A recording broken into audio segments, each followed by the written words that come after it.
আওয়ামী লীগের সাধারণ সম্পাদক ও সাবেক সেতুমন্ত্রী ওবায়দুল কাদেরকে ঘুম পাড়িয়ে দিয়ে আসতেন অভিনেত্রী জাহারা মিতু।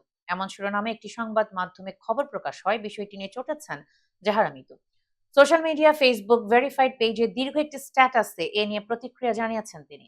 মঙ্গলবার দীর্ঘ ওই স্ট্যাটাসের শেষ দিকে জাহারা মিতু লিখেছেন, ডিজিটাল যুগে সবকিছু রেকর্ড থাকে। আমার বাসা থেকে বের হওয়ার সিসিটিভি ফুটেজ যেমন থাকবে, আমি কোথাও গেলে সেটারও রেকর্ড থাকবে।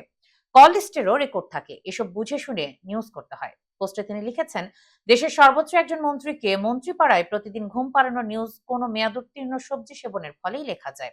এর থেকে হাস্যকর নিউজ আমি আমার বাপের জন্মে দেখিনি। সত্যিই দেখিনি। এত হেসেছি আমি নিজে, মানুষ আর কতটুকু হাসবে? কোনো সোর্স নেই, আমার বক্তব্য নেই, কোনো প্রমাণ নেই। আর আমার নাম ডিরেক্ট লিখে দিলেন। জাহারা মিতু লিখেছেন, একজন রাজনৈতিক ব্যক্তির নামে ভিউ বলে ভিউ বাণিজ্যে এতটা নিচে নামলেন। একবার ভাবলেন না মেয়েটা আসলেই কোনোদিন ওই ভাইয়ের সঙ্গে একা দেখা করেছে কিনা? খবর নিয়ে দেখেন ভাইরা, এইটুকু একটু বের করেন প্লিজ। নিজেদের সাংবাদিক দাবি করেন, আজ থেকে আর করেন না। আমি চুপচাপ আমার মতো থাকি, থাকতে দেন। কবি তো নীরবই ছিল, মুখটা খুলাইলেন কেন?